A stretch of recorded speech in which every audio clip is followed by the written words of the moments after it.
Hello, welcome to Into Dorkness, episode 034.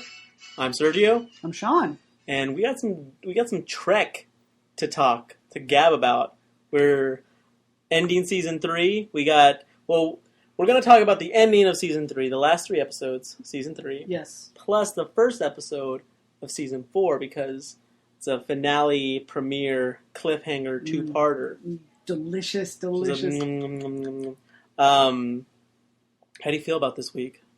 I feel very good about this week. I mean, 2 of the episodes I liked a lot, but 2 of them were just like, why weren't the Trek Next Generation movies this good? Next level shit, you know? Yeah. I can't imagine the show getting any better than that. Like, that was amazing.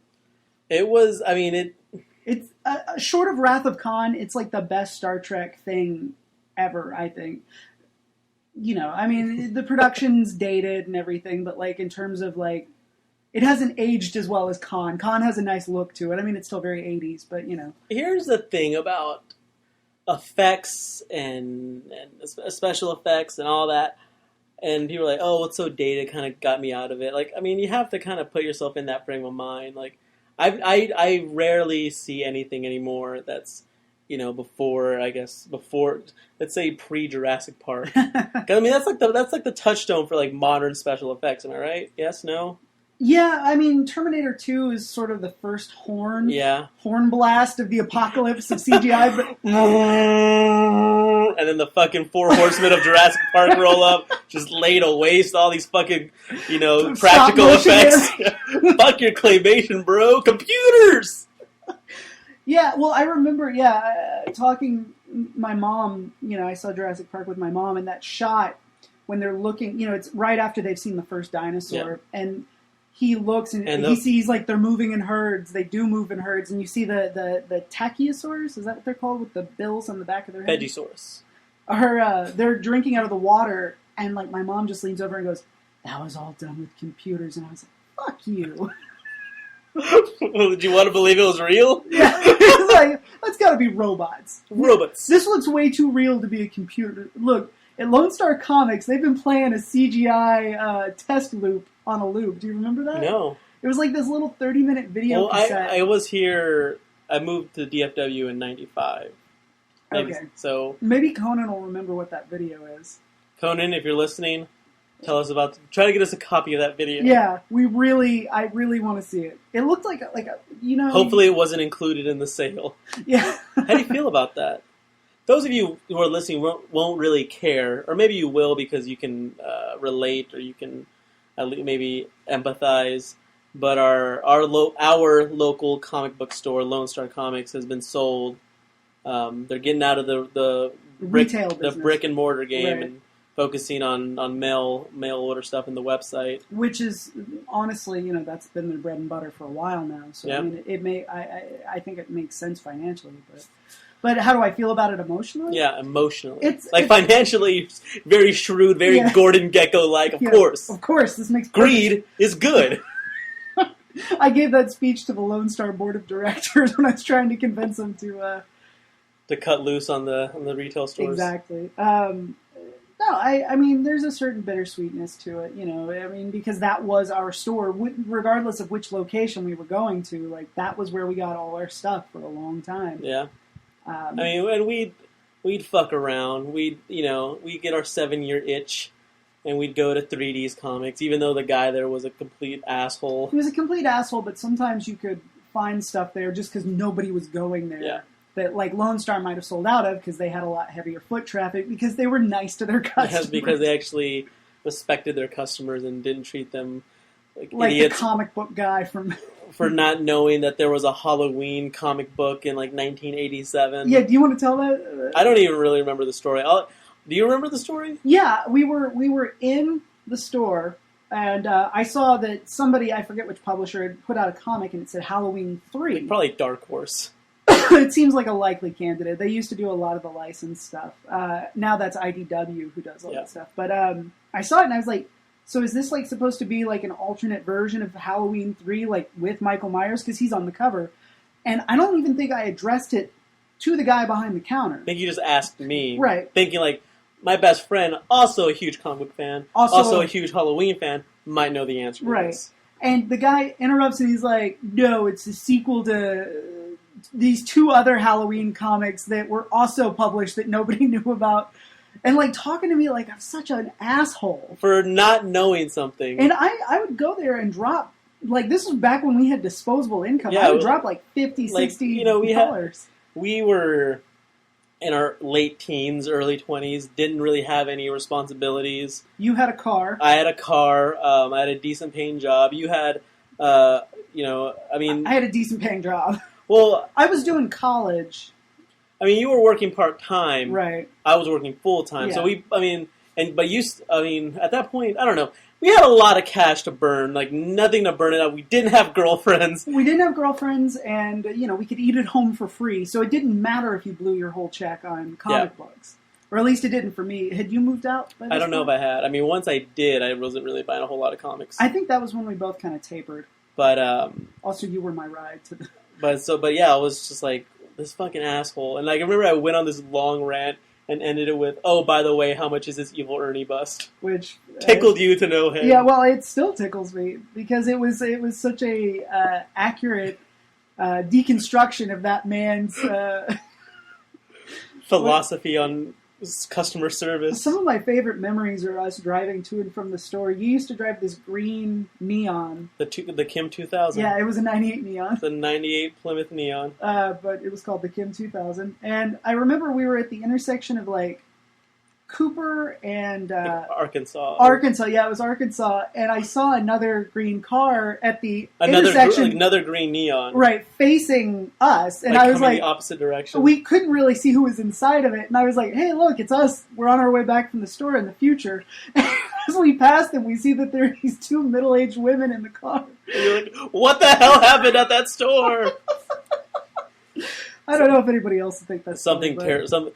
Would it be terrible to be... to be turned into a middle-aged... If you woke up tomorrow... I mean, it would be terrible for me then, because I was a virile, young, like, 18-year-old man. To be robbed of your youth, period. Not to be made a woman, but to be robbed of your entire youth and to look like your parents, like, the next day. You know, that would have been pretty rough. That would have been... Also having to learn how to deal with hot flashes and, you know, being premenopausal and stuff. Yeah, at least I wouldn't have to deal with my period. It's true. It's a whole different set of body issues. Let's cut the shit. If I'm turning into a woman, make me an old woman because I don't want to have to deal with that too. Girls have it hard. Having to buy bras? I don't know how to buy a bra. Exactly. Yeah, it's rough. Alternate universe version of us, we had it rough. I know how to take one off though. Ow. What? Yeah, yeah. I've had some sex, is what I'm saying. At least a few times. At least once. I have a daughter.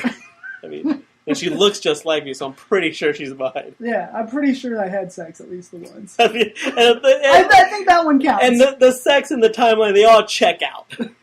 It all checks out. I've crunched the numbers. And odds are good that kid is mine. Yeah. Menage a Troi is the 24th episode of the 3rd season of the science fiction television series Star Trek The Next Generation. And the 72nd episode of the series overall. We're just going to read the Wikipedia entries from now on. So this episode, Troy's mama shows up. Luoxana. Mrs. Jean Roddenberry rolls up, and she's all like, "You basically, like, not to stereotype, but she's like being like an old Jewish mother, like, Deanna, you have to get married and have a kid. When are you going to give me grandbabies?" Pretty much, and being very condescending and continuing to call her by her childhood nickname. Which was what? I forget what Little it was. One. Little One. And Deanna, like, loses her shit. She's like, you have, like, throws a fit, kind of. Yeah, you will address me as an adult. And I in my head, she's stamping her foot. Yeah. I don't know if she actually does, but she... I mean, all but stamps her foot, essentially. Yeah. And so... immediately gets called Little One, but Luoxana, to her credit, flinches when she realizes what she said. Yeah, she's like, ugh. So, you know, she might not be the best mom, but she is trying. So, Picard is like, hey, Riker, remember you used to bang her? You should. And Riker's like, how could I forget? You fucking make her sit on the bridge every day. just 10 feet away from me, so close. And yet so far. He's like, hey, you guys should take shore leave together, maybe get this thing going again. Maybe see what's up. If nothing else, maybe to get homegirl off her daughter's back. Exactly, because he's like, hey, Riker is a virile man. He's as manly as he'll ever be. I don't know what it is, but for some reason he gets more attractive to me as this season progresses. I think he's just I think he's growing into the character. I think that might be like he's fleshing out the character more, like he's more comfortable in the character's skin. Yeah. I think also, the beard, like the physical accoutrement, the uniforms are a lot better this year. He's got the beard, like, because I watched a little bit of the pilot on Amazon Prime just to see how it looked, because they have the first 2 seasons in HD, so I just wanted to see what it looked like. BT dubs, Amazon Prime stream looks a lot better than Netflix. The colors really pop on the Amazon one, and there's not as much motion blur and muddiness, but I watched a little bit of the pilot, and I forgot, those uniforms look like what I bought for $20 to wear to a costume party as a young man. A, quote, costume party? Yeah. You've told that story on another podcast. Yeah. We won't retell it here. If you, is that still available on the interwebs? I don't know. On the monster web? You might, yeah, if you want a little bit more of me and my grumpiest friend... our grumpiest friend. You can check out Team Hurricane Rules the World and Team Hurricane Loves You. Yeah, I think at least one of those. You rebooted your podcast after like 8 episodes. Because fuck it, who was listening except our friends? A lot of people were. Really? You guys had a few listeners, yeah. You had a listener who was on a WWE produced DVD. She's a friend of WWE superstar CM Punk. Her Twitter handle is Bake and Destroy. That's a great Twitter handle. It's pretty good.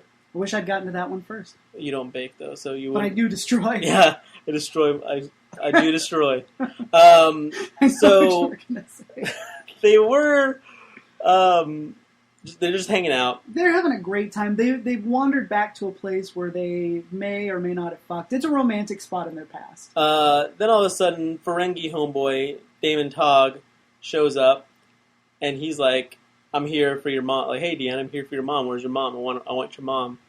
And Loxana's like, no, dude, I'm not down with that. Right. I don't like you. Right. And he's like, dude. You're just turning me on more. That's just, I've got a Ferengi boner. Right. And it's really weird. And like, it's going to take you some getting used to. But you're causing it, so you have to deal with it.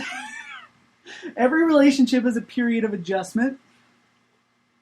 So he does what he does what any reasonable humanoid would do when he says, "Hey, I love you, be with me," and they say no. He kidnaps her daughter and her daughter's kind of boyfriend. But leaves Lurch down on the planet. Well, he was with them. No one needs him. Not even Luxwana. I guess in his mind, he's like, this is someone who, like, might stand in the way. I don't know, but wouldn't her daughter and Riker stand in the way? Who knows? Who cares? I'm not sad he doesn't go.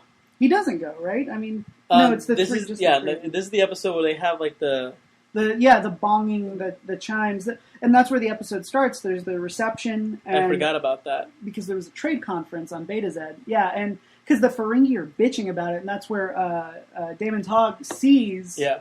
Luxana, he's like, va va voo. Yeah, he's doing the swing movement. Swing. Yeah. And so essentially, he's using. He wants to marry her. First of all, he's attracted to her, but second of all, like, he really wants her telepathy because it would make him the most baller, like, Ferengi or whatever. Like, capitalist in the galaxy. Also, Mama and daughter Troi are naked. This is actually a callback to like the third or fourth episode, right? Like the first time we see the Ferengi when they're like monkey men. When they see Tasha and they're like, a woman wearing clothes? What? That's crazy. That's disgusting. And so, like, yeah, he's like, I didn't teleport your clothes because women don't wear that's them. That's how we roll. Yeah. Here in Ferengieville. If I'd seen this episode as a little kid, boners. It would have like stuck in my mind. Like I hadn't quite figured out what to do yet. Like Michelle Barrett, like she aged well. She's not a, she's I don't know how to put this. A reasonably attractive older woman. She's a reasonably attractive older woman. I mean, for her age, she was very attractive. In the original series, she wouldn't be like she wouldn't be like my first choice. If you had to sleep with an older woman, she wouldn't be your first. No, choice? exactly. Yeah. I mean, is fucking Joan Allen dead? Is Mary Louise Parker dead? Well, it's a different age range, isn't it? She's in her 40s, I think. Mary Louise Parker, yeah, that's true. How old is Michelle Barrett at this time? Michelle Pfeiffer, she's like 50. Michelle Pfeiffer looks good. What's up with that? So she was born in 1932, so she's in her late 50s, almost 60 at this point, because it's 1990. I think Michelle Pfeiffer's like in her early 50s. So, she looks good, I think. But also, Deanna Troi's looking always a fox. She's always very foxy. Very lovely. Very lovely woman. I appreciate how comfortable she is with her body. So there's that. So they're all trapped. Riker, I guess he's trying to scheme. He's trying to Kirk his way out of this. He's trying to Kirk his way out of it, saying like, okay, we'll negotiate, for this. Just but we gotta let me out of the cell. Right. And so they play a game of chess. That's right. Well, because he beat that guy at chess right at the beginning. Yes, and that's when he was complaining about the chimes or whatever. Right, and so he's like, I beat you in 30 moves, and he's like, that was luck, and he's like, no, that was like politeness. I could have beaten you in 10. Like a very Kirk move. Yeah, egging him on like he's a computer. He's trying to talk him into killing himself. It's like, where are the computers? Where are the omnipotent computers? I guess I'll just have to talk to this Ferengi. So they get a message. Like he's able to play the game. He overpowers a guard, kicks his ass like Kirk would. Yeah, awesome style. I think that also might be why I'm liking Riker more this season. He's acting more like the action Kirk. Like the best parts of Kirk, yeah. Without the weird '60s sexism and the dual reality rapist, like all the things that are great about Kirk. That's what Riker is, yep. Or and more. Riker's amazing. Riker's fantastic. Yes, Riker's really really awesome. Riker's a character that if you were a little kid, you'd want him to be your dad or your big brother. Absolutely. Geordi, you'd want him to be your best friend. Mm-hmm. You'd want to wrestle with Worf. Yeah. Yeah. Wrestle with him. Captain Picard is the harsh but fair schoolmaster. The Mr. Feeney. Yes, exactly. He's got a lot to impart, but he's a little brittle on the outside, but inside, gooey caramel. Wesley is the what's the nerd's name in the first season? Minkus. Minkus. Wesley's the Minkus. I guess Troi is Topanga. Who's Sean? I guess Geordi? Geordi is your best friend. Fair enough. And Riker is, what's his name? Jonathan, the Mr. Yeah. Mr. He did the voice of Batman Beyond. Oh, Eric. Yes. His older Eric. brother. Okay, yeah. I thought you meant their English teacher, in the second season. Oh, God. Oh, what was that guy's name? You keep talking about Star Trek. So Riker is able to get a message back to the Enterprise, but he can't. At least he tries to, but he can't do it because it's firewalled or whatever. Right. And meanwhile, Lwaxana is trying to fake seduce Damon, and sends out a message to her daughter, to Deanna, to be like, hey, we need to get his code. To get past the firewall, we need to get his password. Right. So she nearly does it when another Ferengi named Ferric walks in. And is this the chess Ferengi? I think so. Okay. And he's about to be like, oh yeah, my password is, it's actually just password.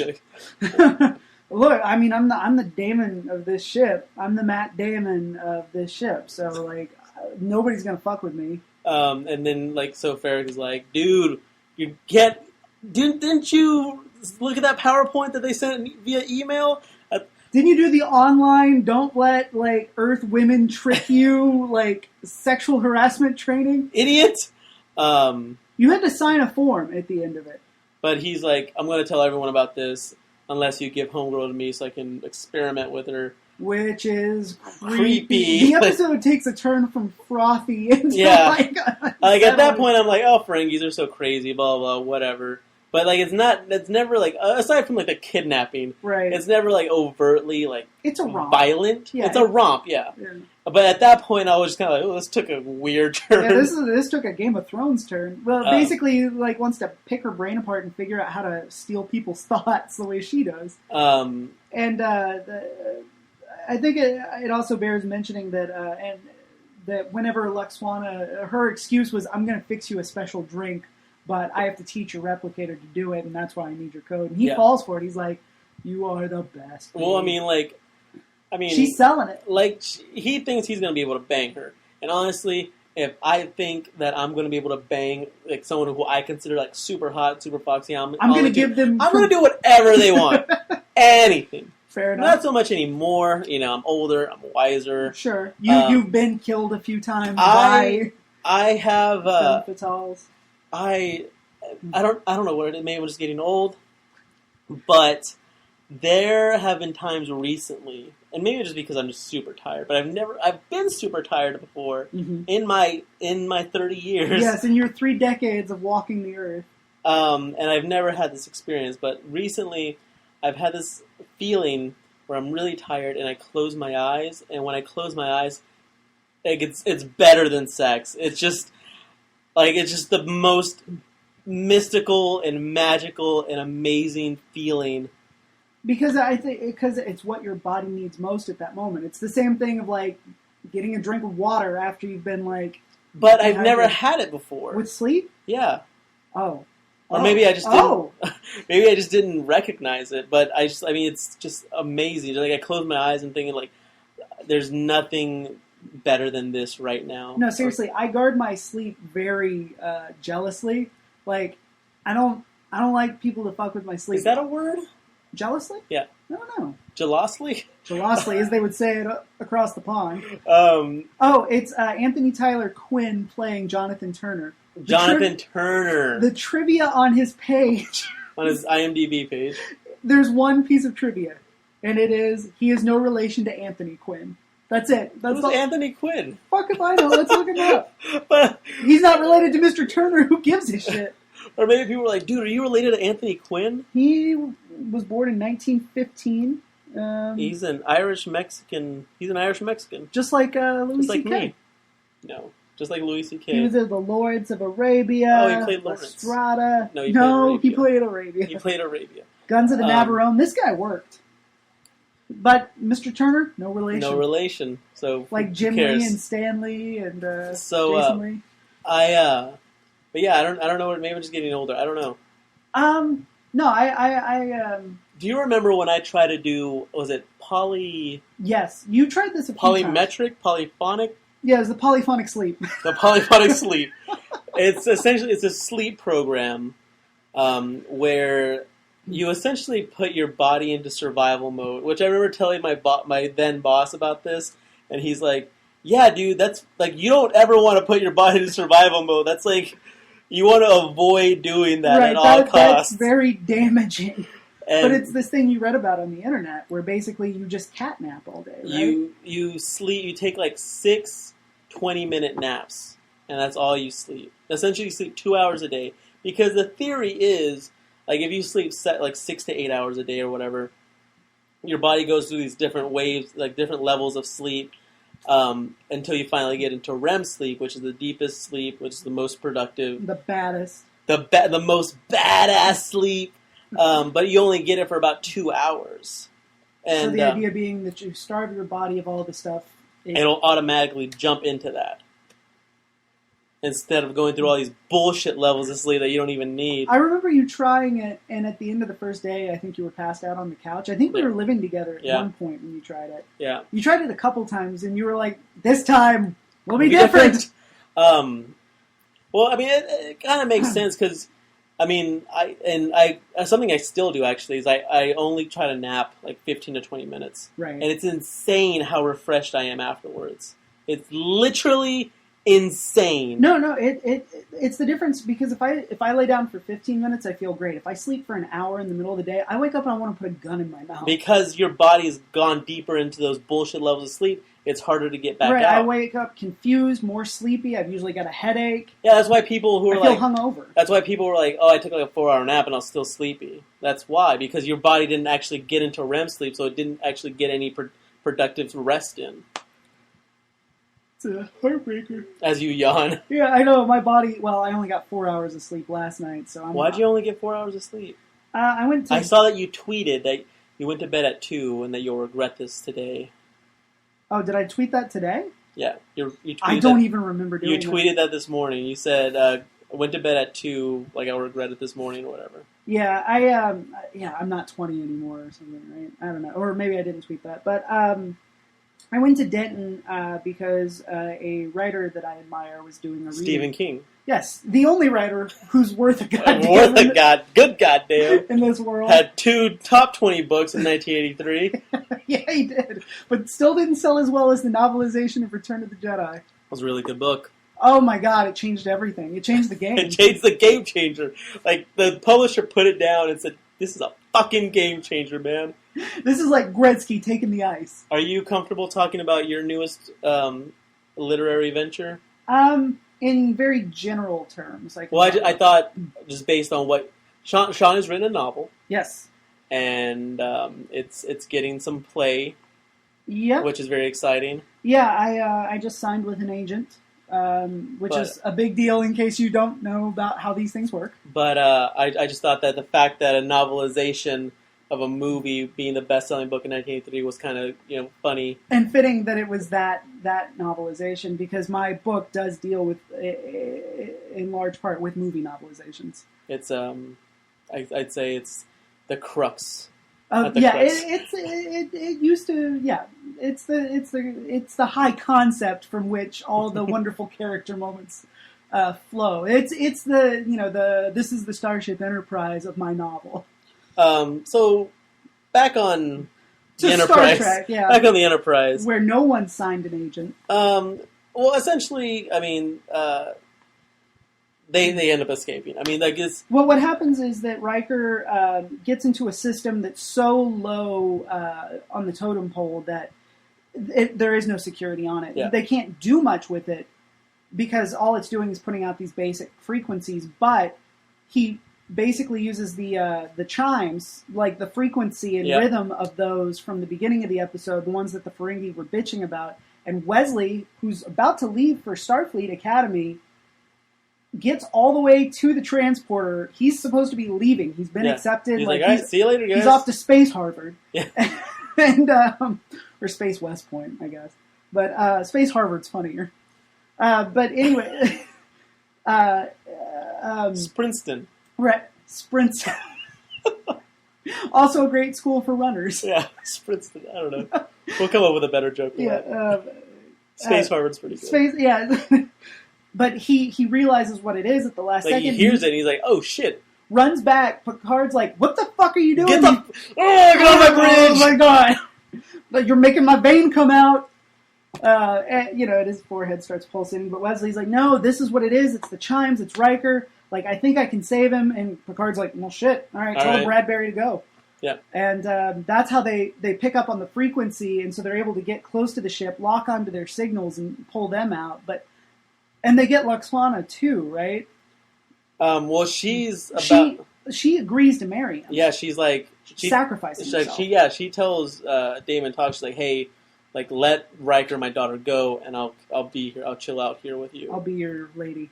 And so lady. Riker and Troi get back, and like they help Picard, like, what's going on. And Picard, like, he like immediately like, hatches a plan and starts professing his love to her, like, via Shakespeare. She kind of tips him off. She's like, she says something, and Damon Toggs gets that inkling of like, oh, and like then he starts doing the Shakespeare sonnets, right? Yeah, exactly. Like, how shall I compare thee to a summer's day? And And then he threatens to destroy... Well, she mentioned someone. She's like, now, like Jean-Luc, you can't go killing all my lovers like you have been before. And I was like, whoa, what the fuck's going on? And he's like, well, if I can't have you, then no one can. Right, like, Mr. Ward, fire up the phasers. Fire up the phasers. The tongue's like, whoa, let's not do this, dude. 10, and then Picard does the countdown, right? He's like, you've got 10 seconds, and she better be in my arms by then. Like, 10, 9. And then, like, says something else, and then immediately starts counting. It's a great scene. I'll see if I can't find it on the YouTube, post it to the page. And he's having so much fun in this scene. Like, hamming it up like crazy. Oh, my God. Again, a romp, this whole episode, and this is a perfect, like, topper to it. Like, even Picard gets to be silly in this exactly. one. So yeah, that's pretty... Oh, at the end of the episode... she actually sits on his lap in the command chair. Yeah, when he's like, let's go to Betazoid, Warp 9. But at the very end, Crusher's like, I'm not going to Starfleet, I'm going to go next year. But he gets the uniform. Yeah, Picard promotes him to acting ensign. Yeah. Not just like, I forget what it was. Ensign Padawan. And like that, I actually got like a little choked up. Like it little was Wesley like, Crusher. Yeah, it was like we've watched this kid grow up, and like it's a big deal. It's like at the end of X-Men 2 when Iceman and Rogue show up in the uniforms in the Oval Office. The next episode, Transfigurations. This one was pretty good too. It starts with they find an escape pod essentially with some dudes in it. 3 dudes, 2 of them dead dudes. One of them nearly dead dude. Yeah, almost dead dude. Dr. Crusher is like, I can fix him. Every time they get in a situation like this, I'm expecting it to be Scotty or Spock or some original cast member flitting back through. Why? Because I think that's how one of them does show up. Oh, okay. On. So I keep waiting for Scotty to show, because we've seen the scene. It's green. Yeah, sure. So they take this dude back to the Enterprise. Enterprise.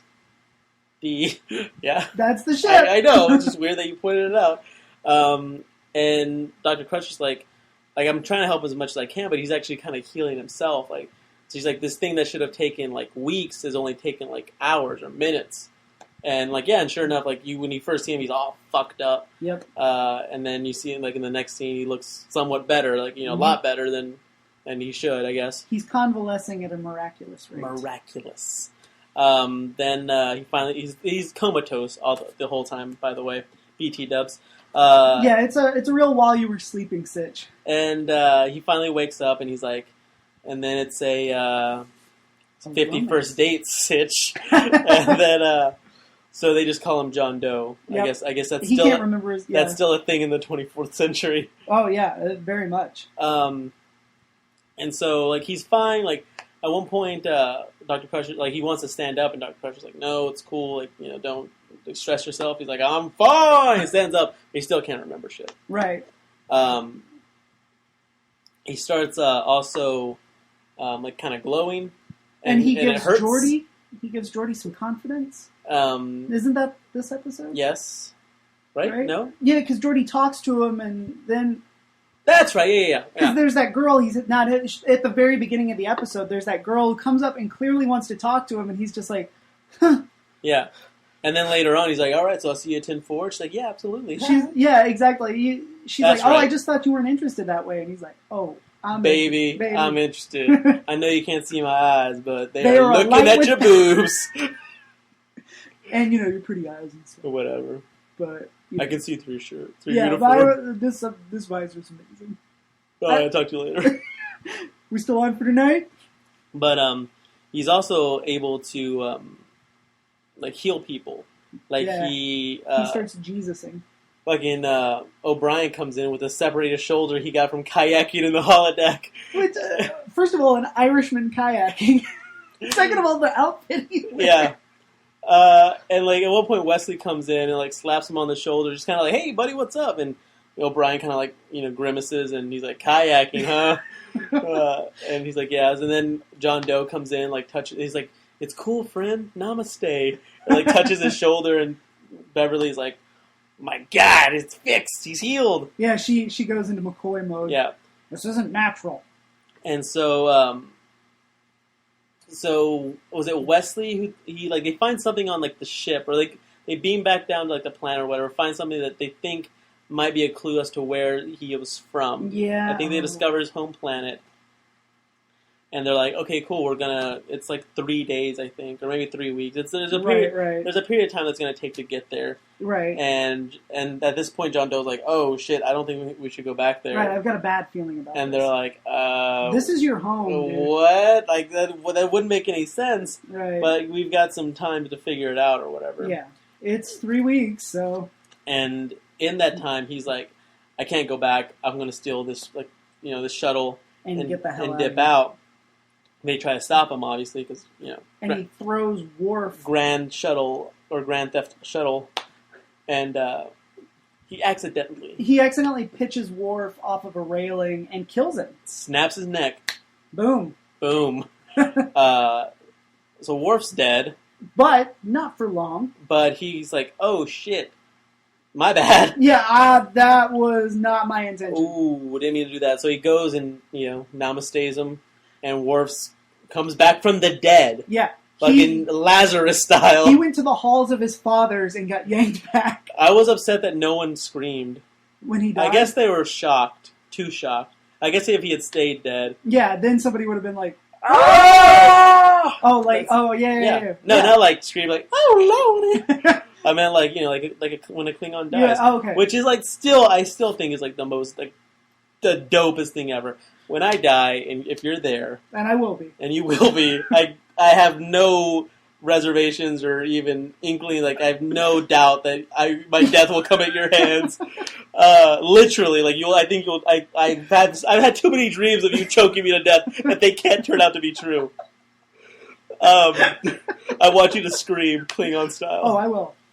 Okay, so yeah, he brings Worf back from the dead, and Picard's like, all right, my office now. And he's like, I think I'm too dangerous. I don't know what's going on with me, but he's like, you killed one of my officers. I brought him back. Yeah, that's why you're not in the brig. Yeah, exactly. He's like, that's why you're not in jail. That's what Beverly brings out. I was like, but he saved his brought him back, and he's like, well, I understand that. Right. Yeah. That's why he gets to sit in the office instead of in the brig.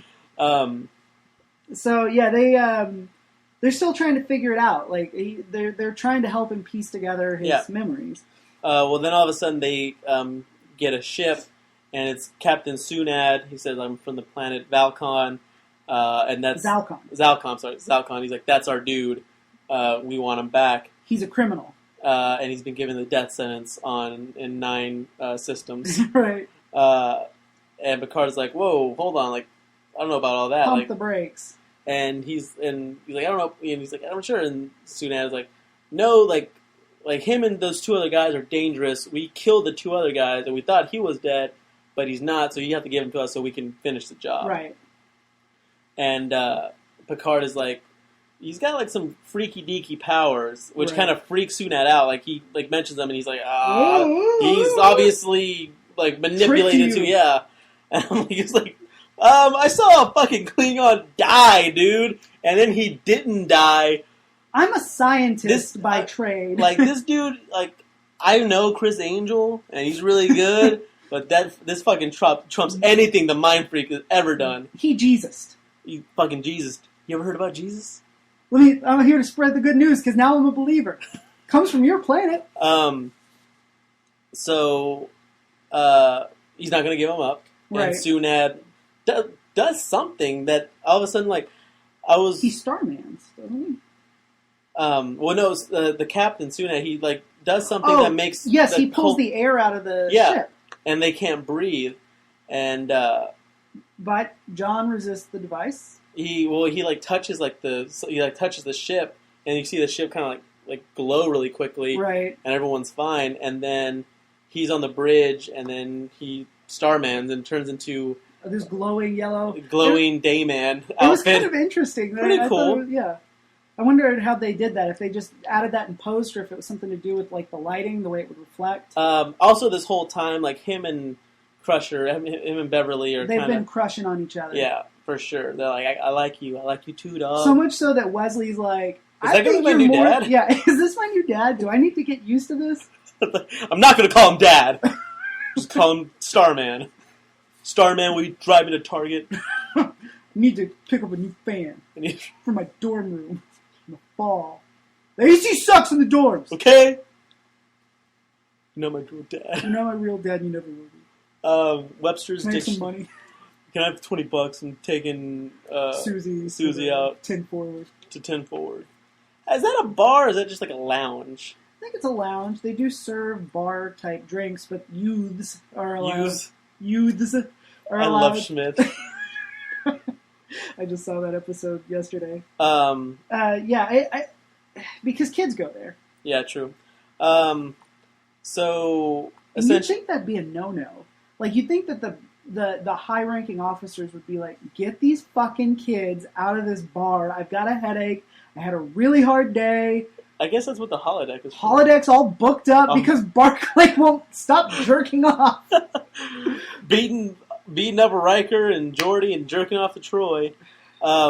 So essentially, John is like, he's like a mutant, kind of, or he's the next step in evolution. Yeah, mutants like an X-Men, that kind of mutant. And I guess it's been going on for about 100 years now, and he's the apex, like he's the apex of it, and he's like, this is it, and the government, the fucking government. Obama is fucking hating on me, man, and Sunad is like, yeah, I guess so. Well, he brings Sunad over, and he's like, you can't hurt me. There is nothing you can do to me. And you could try, you can make it so I can come back to the planet. Doesn't he say that? Yeah. You can't keep me off. And you might be able to keep spreading your lies, but some people are going to listen. Yeah. And those people will tell other people. And again, it's so interesting because as we talked about, Star Trek has a fairly there is no God attitude. Mm-hmm. But this is a very religious feeling episode. But there's a scientific explanation behind what he is. So it straddles that line and very he nicely. sends the homeboys back to the planet, and then he dips out. He was like, I'm going to miss you, Beverly. And she's like, I'm going to miss you too. He's like, all right. Do they kiss? I don't think so. No, they just share tender looks. And then he dips out, and that's it. Off to Never Neverland. Second star to the right and straight on till morning. What's that from? Well, it's from Peter Pan, but it's also the end of Star Trek VI. Kirk says it whenever they decide to hijack the Enterprise for one last joyride. I was going to say, like, I've heard that recently. Second star to the right and straight on till morning. Peter Pan's awesome. Peter Pan is awesome. But when are they going to do the gritty reboot? Actually, last Halloween I wanted to be like a gritty, like Peter Pan. Like the Dark Knight of Peter Pan's? Well, like, my idea was I was going to wear like olive green, like Doc Marten boots, and like. So, like, if some comic book artist in the '90s wanted to like make Peter Pan, like if like J. Scott Campbell did a Peter Pan comic book, Tinkerbell would look hot. Yeah, but I was going to have like goggles. Awesome. Makes sense because you're flying. Yeah, exactly. Maybe even like a aviator cap, like a helmet, like a motorcycle helmet, like one of like old school like that. Didn't Rufio wear a motorcycle helmet? Maybe, yeah. Kind of more Rufio than like J. Scott Campbell. You know, like that kind of like like that early '90s aesthetic. Yeah, and that Rufio kind of like battle damage pan. But I didn't do that because you're an adult. I wouldn't look good in leather pants anymore. Maybe when I was like 20. You could again. You just gotta. I just gotta get yoked up, man. It's yoked up. But if you're really like ripped, you're really buff, you're yoked. Oh. That's what our good friend Rody John, he's yoked. And I told him, and actually he's starting to do it now. I told him, I was like, dude, if you just ate better, you'd be ripped. I mean, you're yoked as it is, but you eat like shit. If you like actually watch what you ate and like worked out as much as you already do, you would look like God. You would look like Adonis. You would look like that dude from that original series episode, the one who had the planet, but wasn't a god. He just like controlled like electric magnets or something. Fuck, that sounds like every episode of the original series. All right, the best of both worlds. Yeah. It's a two-parter. It's a two-parter. Which is, I guess, of both worlds of me in Season 3 and Season 4. And Man and Machine. Right from Jump Street, shit's on fire. Yeah, like from the beginning, like it's full on. They get a distress call from a colony, so they go there, and they beam down, and there's like nothing there. They're like, "Where's the call?" Like they're like, I think like Riker mentions like they might have screwed up like the transport. Right, and he calls up to O'Brien, and he's like, "Where did you put us?" And he's like, "You're right in town square, Commander." And there's like they look around, there's jack shit, there's all of jack shit. And then they walk a little further and find a giant fucking crater. And they're like, "Oh, that's no good." And again, it looked like a companion to that last Borg episode where you see the pullback inside the Borg ship. Yeah. And it's just like, oh, they're going to spend some money this week. And so Lieutenant Commander Shelby shows up. Apparently she's become an expert on the Borg in the past like year or so. Yeah, she has risen quickly through the ranks to be the Borg Brain Trust captain. And so they send her to the Enterprise because they think like this might be some Borg shenanigans. Right, and this is the flagship, and this is closest to where the activity is, so we need her here. And so at one point, and Hanson's talking to... Admiral Hanson. I'm sorry. Shelby's talking to... Picard, and she's like, I like this character a lot. I'm really bummed she didn't stick around. Well, no, I'm getting all confused. Admiral Hanson is like, hey, Picard, Riker's been offered his own ship again. Right, and like, this is the third time. And he's still like dragging his ass on telling us yes or no. You need to give him a kick in the ass, and tell him this isn't going to keep happening. Yeah, like Shelby shot up through the ranks. Eventually, like there are people like they're hungry and eager, and they're younger, and like he might lose his shot. And Picard is like, "Oh, I'm gonna." Good point. Yeah, that's a very valid point. And so then Shelby's talking to Riker, and she mentions something like, "That's why I intend to apply for the first officer job." And he's like, "What?" Yeah, she's like, "I really like is working on the Enterprise as great as everyone says it is." He's like, "Yeah, it's awesome." He's like, "Cool." Well, then like that only solidifies the fact that I want to apply for the first officer job. He's like, "What the fuck?" He's like, "Oh, I thought you were." Yeah, I was told you were leaving.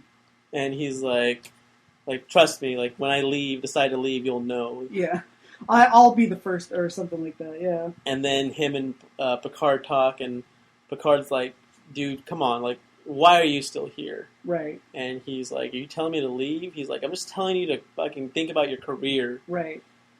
And he has a talk to Troi about. He's like, what's holding me back? I don't know. And she's like, "You're happy here," and he's like. She tells him, "You're happy here. But you like the work, you like the people, you like the ship." But he's conflicted, and she doesn't think it should be a conflict. She thinks like, "You're happy here right now.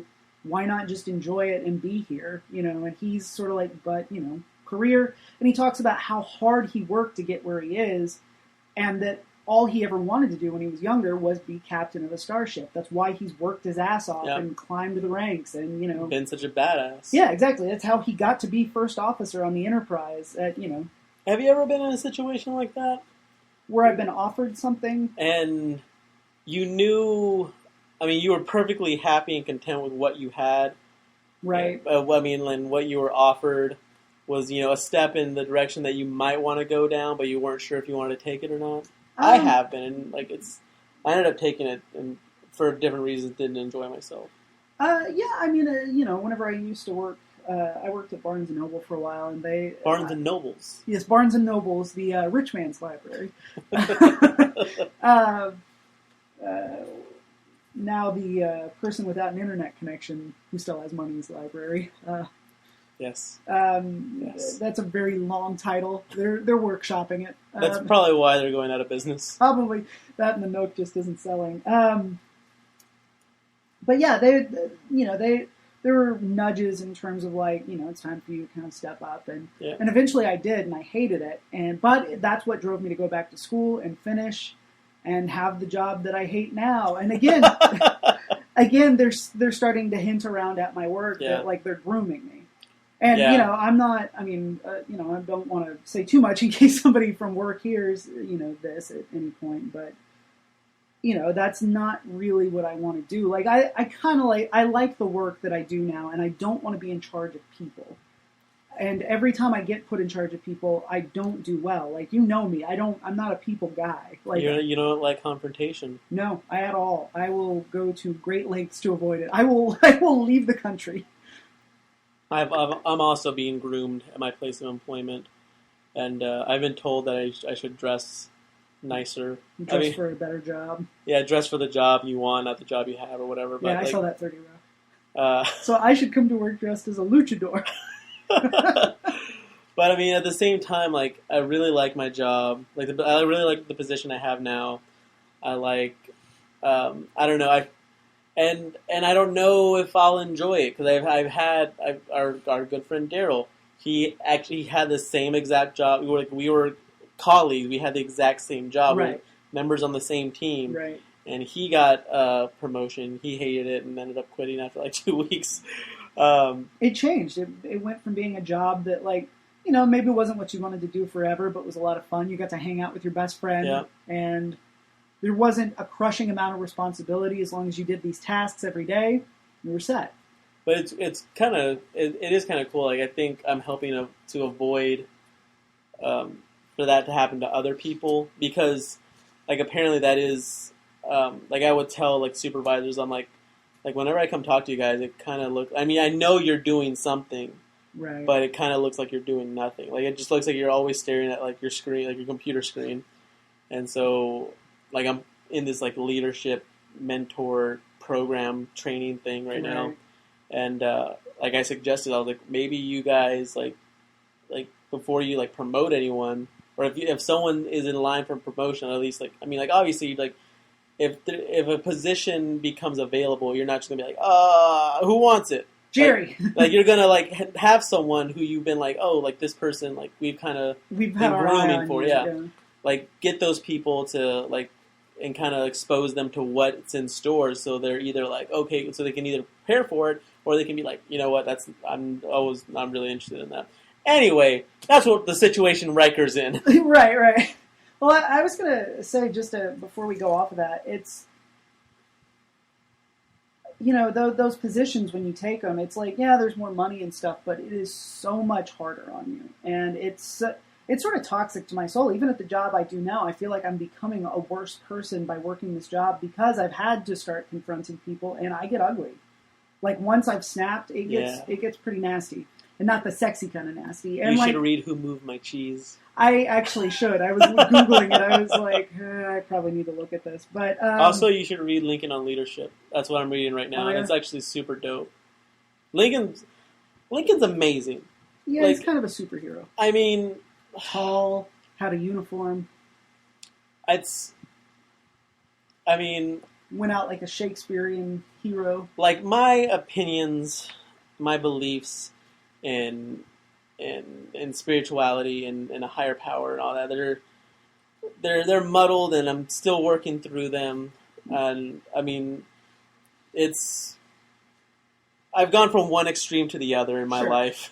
Sure. And I'm kind of somewhere in the middle. And I think I've kind of reached a point where, like, you know, I'm like Operation Ivy. All I know is that I don't know.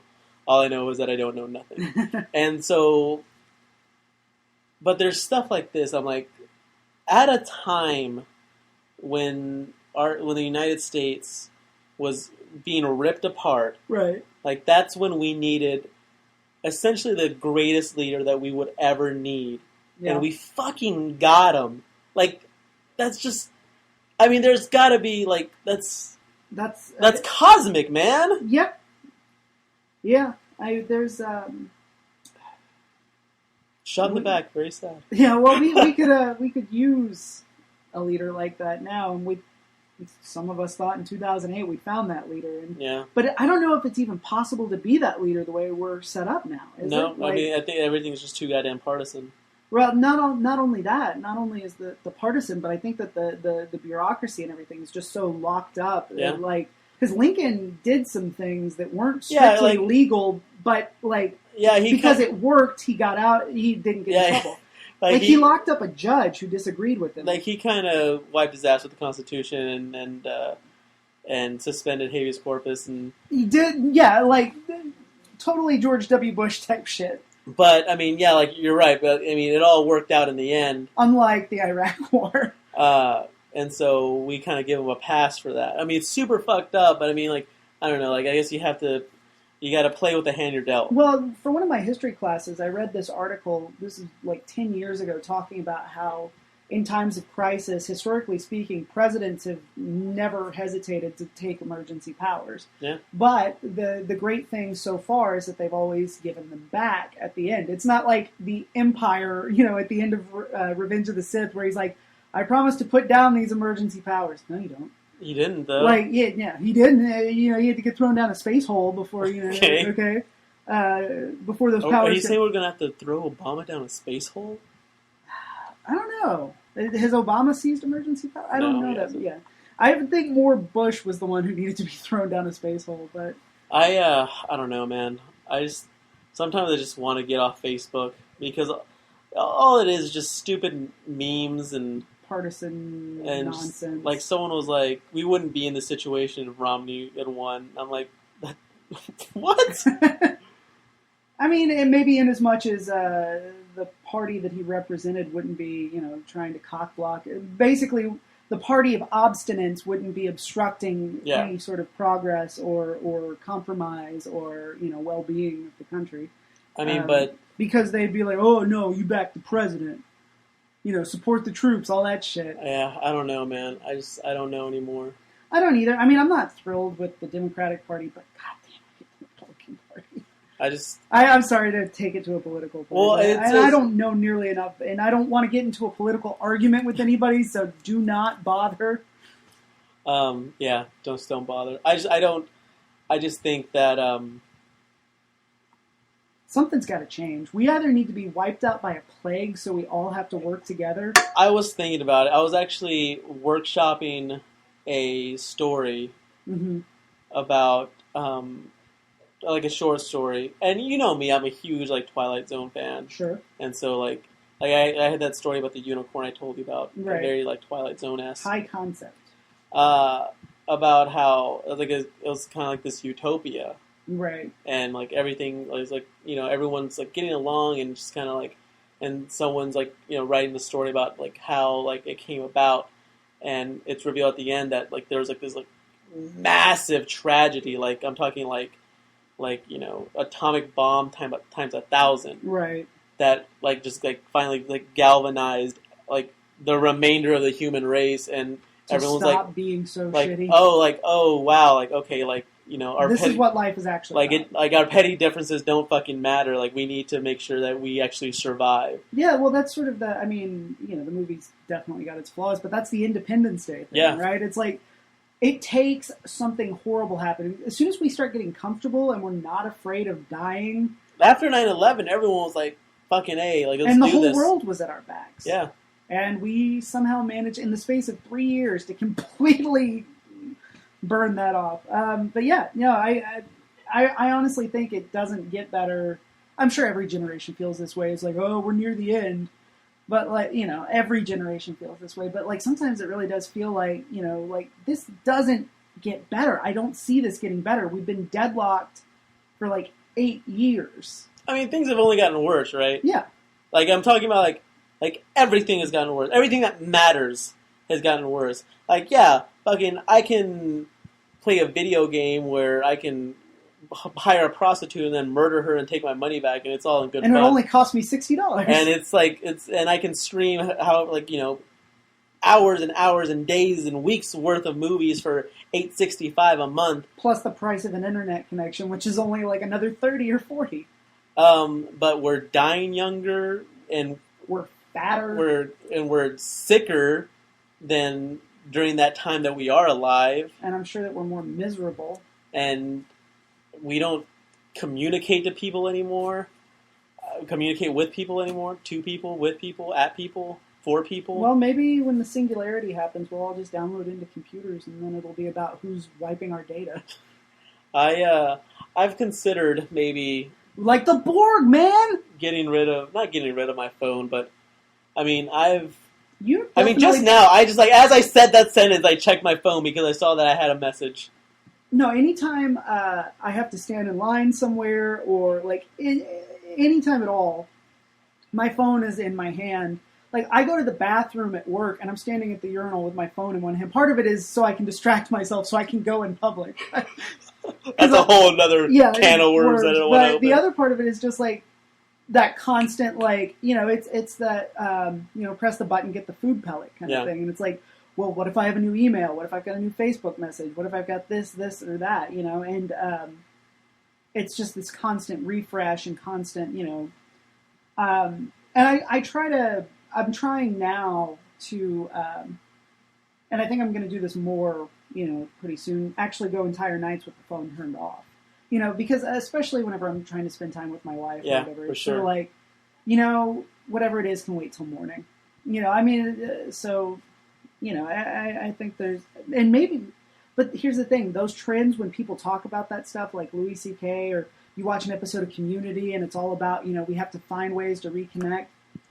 I don't think that's, that's like people who still get together to watch the Rocky Horror Picture Show, right? It's a small group of people longing for something that never really existed, but like definitely doesn't exist now. No form of it, no ghost of it. And I don't think we're gonna move back towards that without something horrible happening. Like unless The Stand happens. No, I think you're absolutely right. Like it would be great if someone would be like, hey, it's so much better this way, like everyone should just do it, and we're like, okay, yeah, for sure. Like that'd be awesome, but it's not likely. Something bad has to happen. Like something has to kick our asses. I mean, like, no one, like, what's more likely? Someone's, like, who eats, like, McDonald's every other day and, like, doesn't, watch their cholesterol levels and it doesn't really care about their health. Like, do you think they're just going to be sitting on the couch one day and be like, oh, I should get healthy?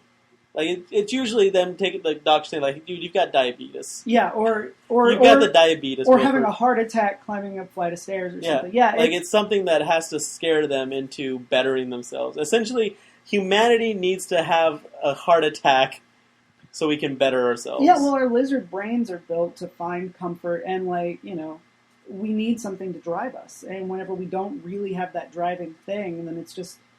And I read this book last year, early last year, that talked about how when we actually do the things we long to do when we're working, if you actually do them for more than a little while, like play video games or watch TV or shop or eat junk food, these things that you long for, just in your day-to-day, like, oh, I'd rather be doing that than be here. When you actually do that for more than a little while, like, you actually feel worse. It's like taking the 4-hour nap, right? Yeah. Like the little bit of it, that little bit of recreation, or that little bit of bad habit is good for you. But like we've gotten to a point of constant entertainment now, and this constant sort of connection, and I don't know. It just all seems like, and that's why I'm not having children. And that's why the Borg show up. Yeah, exactly. This is the Borg. We are the Borg. Yeah, hive mentality. Constantly connected. Stealing each other's technology when we die. Come on, like, who didn't pick Steve Jobs' body? Yeah, exactly. Like, we all crowded around. So, yeah, the cube-like vessel shows up, and it is awesome. I remember, like, that, like, they see it, like, on the view screen, like, and it's, like, magnify, and then you see it, and then boom, like, the music hits. And it's so dope. It's such a great scene, like such a great moment. And you've been waiting for this, like, since last season, and it's like, oh my god, it's happening, it's here. And so they hail the Enterprise, and they're like, we want Picard, and they're like, what? Like, why do you only want me? And it's like, and they just like, we want you. And he's like, no, you can't have him. And so they start a firefight back and forth. They end up entering a nebula. Which I thought, Khan style. Yeah, I thought it was a little bit of, they're kind of stretching the episode out a little bit. A little bit, but it gives Picard that great scene where he's wandering the ship the night before the battle, and he gets that great conversation with Guinan about it's customary for a captain to travel the ship the night before, and she's like, yeah, it was customary when he expected to lose the battle. And he's like, well, do you think it can be won? Or there's that whole conversation. Yeah, do you think it can be won? Well, if you go in thinking you're going to lose, you tend to do just that. Yeah, and Guinan, her people tangled with the Borg before. And they survived. Well, a few of them did. Like, there are people who are pretty much wiped out. Right. And she said the few that survived were scattered across the universe. But she does say, like, human beings, isn't it in this scene? Like, no matter what, humanity will survive as long as some of you are still here. Yeah. And it's a really nice moment. It really, I think, ramps up the dramatic tension of the episode. Like, this feels more this episode feels more real and permanent and serious than anything that's come before. Like Absolutely, yeah. Like it feels like there are real stakes. Like it doesn't feel like they're going to hit the reset button. I mean, they kind of do at the end, but like they managed to suspend that for like 2 hours, which is pretty incredible, knowing that you're still in the first half of the show. Like you feel like this could be it. So they get out of the nebula. They've been workshopping some solutions, haven't they? The Borg is still able to get onto the bridge, and they abduct Picard. They dip out, and then they literally dip out. Like their cube vessel zooms out. Riker tries to keep up as much as they can, but they eventually lose him. Riker is now in charge of the ship. I mean, first officer's captain's gone. He's now the captain of the ship. He promotes Shelby to first officer. Yeah. Because specifically of her Borg. Even though her and Riker have been butting heads the whole time. Yeah, she's been undermining him, undermining him. Yeah, absolutely. I've been dealing with somebody like this at work lately, so I was like, just burn her to the ground, man. Razor. Except she's a great character. And there's at one point earlier in the episode where Riker was bitching about it to Picard, and he's like, "Oh, it reminds me of the first officer I once knew." Yeah. But yeah, like Shelby is in a lot of ways like Riker, at least how Riker used to be, like, willing to take risks, big arrogant. risks, big rewards, kind of arrogant, but brash, but can back it up at the same time. Right. So he wants to join the away team to get onto the Borg ship, but Shelby's like, I don't know about all that, and Troy's like, dude, you can't do this. You're the captain of the ship. You can't go on the away team. And so he lets Shelby take over. They get there. They find Picard's uniform and communicator. But not Picard. But no Picard. It's like he just blinked out of existence. He raptured. They're able to just, destroy like a power generator, power transformer. Yeah, basically it takes down a section of the ship. Which it has to get out of, get out of warp. Exactly. It slows them down enough that they can... And that also gives them a chance to actually use a weapon on the ship, doesn't it? And at that point, they see Picard, and he is Borged. He is assimilated, which is like a great, great reveal. You see him in profile, and it's Crusher who sees him, which makes it. And she's better. like, "Oh, Jean-Luc, what's up, dude?" And he turns, and the other half of his face is all borged out. And the laser pointer, headpiece is there, and you're just like. And he even gets a new name, Locutus. Locutus. What is his, is that, does he get to pick it? Is he given that name? I guess I would have been X. Like, call me X of Borg. Well, Locutus, Locust, the Hive, I guess. I would assume it was assigned to it. I thought because he was a cutie. Because he was a loco cutie. He's crazy cute, man. Us is cute. Locutus. The cutest. Exactly, right? Yeah, he's got a tattoo of that. It's such a poetic name for such an unpoetic hive mind to pick, but it's great, so I'm not going to give it. And he basically says, I've been chosen because I can interface with humanity. I'm the voice of the Borg to humanity. And you guys are fucked, and you will all be assimilated. Yeah, each and every last one of you. They figure out that, like you'd mentioned, they were working on they're troubleshooting some ideas. It doesn't work. And it's because, Picard knew. Locutus has, Picard's knowledge as well. So that means, the Enterprise is, double fucked, because everything that, Riker could, probably think of, Picard's he was in on. Yeah. And he knows how Riker thinks. Exactly. To some degree. Yeah. And so, because of that knowledge, the Borg prepared for it, and it has no effect. They changed the phaser pulse or something? Yeah. So, the Borg cube is headed to Earth, Section 001 is what they call it. Right. But the Enterprise can't follow because it's been damaged in the firefight. Yeah. There are these really tense, great scenes talking to Starfleet Command back on Earth and just being like, we'll be there as soon as we can, but they're headed your way, blah, blah, blah. And just this real sense of we're not going to win this. This is the end of humanity, probably. Yeah, well, they are supposed to rendezvous with some other starships, and when they finally get there, everything's destroyed. That's right. Including the ship that Riker was offered, the Melbourne. So he would be dead. So he'd be dead. Boom. So they can they're unable to keep up with the Borg ship, but they're able to follow its breadcrumb trail essentially. Right. Like Hansel and Gretel, that shit. And so finally, Riker hatches a scheme and he hails them and offers to enter negotiations with Locutus, and he's like, "No, we're not going to negotiate because the only term is complete and unconditional." Yeah, surrender. this doesn't seem like you want to negotiate. It seems like you're trying to trick us. I'm in your head, bro. I know you, asshole.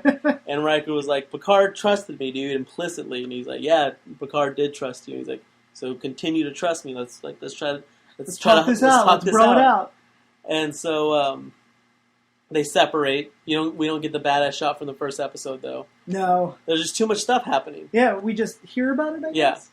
But I heard about it.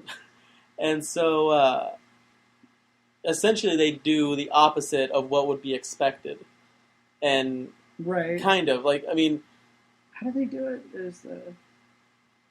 Are we still in part 1? No, we're in part 2 now. Oh, okay. Well, yeah, because did we even talk about that great cliffhanger moment where Riker, Shelby's trying to get them to go back and try and get him again, and he's like, "No, fire." Oh, that's right. Yeah, this amazing moment. Riker's willing to to kill Picard. He's firing upon the Borg ship because it's their one chance to use the weapon. Yeah, and that's the whole thing they've been building up to, and then immediately in the next episode, you see it doesn't work. You've waited all summer to be and it's just wah wah, because that moment is he's ready to let him go.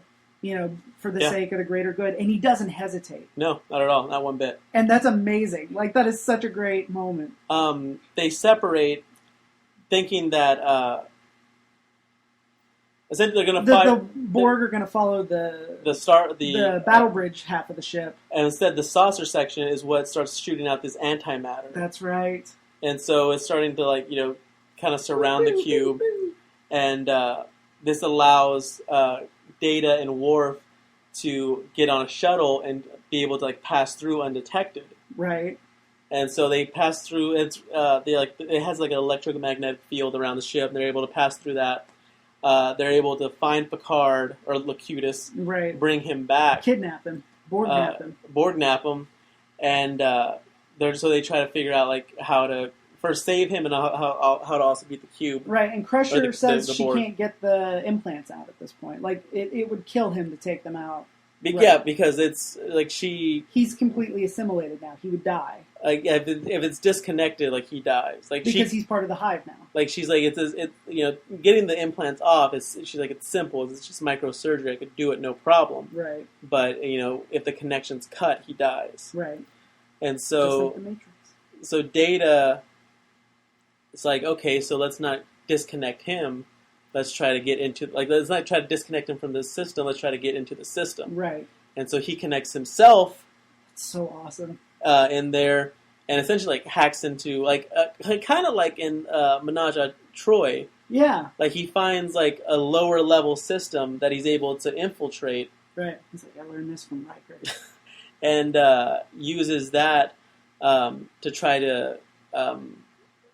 Send out because if he can implant a message in Picard, it'll go out system wide. Right. And Riker's how about something put down all your weapons, disarm immediately. Right. But he's not able to do it. And then all of a sudden Picard lifts up his hand and touches grabs Data and says sleep. Right. And Crusher's I bet he's exhausted, and Data's I don't think that's what he meant by that. Right. And they figure out that he's broken through. The Picard is back. Right. I guess his will? Yeah, he's basically the indomitable human spirit? Yes. Has basically been able to break through in this moment above all this shit and give them, that vital piece of information. So Data does just that. Tells them, hey, it's sleepy time. Well, yeah, he's hey, it's time to regenerate. And so they all go take a nap. And so, they get out of warp. They right before they hit Earth, get out of warp, and everyone just kind of shuts down and recuperates, thinking that's what they need to do. Right. And they're able to use that that moment to destroy the ship, use the antimatter to destroy the ship.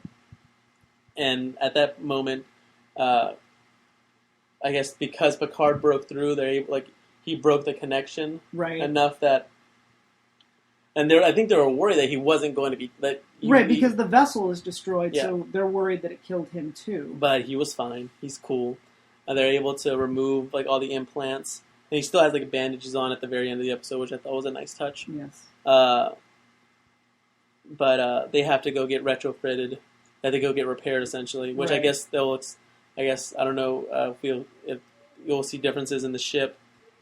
I don't know. I would assume not, probably, but who knows? I guess we'll see. But I do know that the next episode does, I think, take place on Earth. So, but Riker's like, yeah, I've been offered the command of my own ship, but I'm going to stay on as first officer. He is like, he's like, my career plans are nobody's business but mine. Yeah. So get the fuck out of my head. And Shelby's, she's in charge of the task force that's going to rebuild the fleet because, like I said, like almost everything was destroyed previously. All their best shit. And the episode ends with like Picard being asked, like, do you remember anything about the ordeal?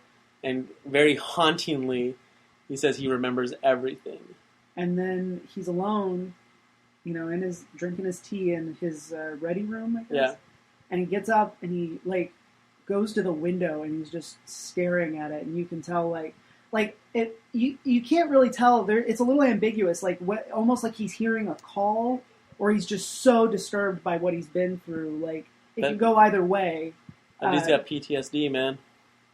Such a good I can't imagine the show getting any better than that. Like. I mean, I'm sure there's lots of great stuff to come, but this has got to be the pinnacle, right? This is like their City at the Edge of Tomorrow or Space Seed. Yeah, I mean, it's still so much better. I still don't get why City at the Edge of Tomorrow is it's still heralded as the best original series episode. I think it's good. I think its twist was pretty crazy for its time, especially in mass media. I think now, that's sort of been adopted and absorbed into the popular culture so that it doesn't seem as... The milieu? Yeah, it's not as interesting as it used to be. It's just one of those things, when you're the first one through the door, eventually everybody strip-mined you so much that you just seem cliche, Yeah. Well, that's it. Thank you so much for listening. LLAP. KO. This has been an Interculture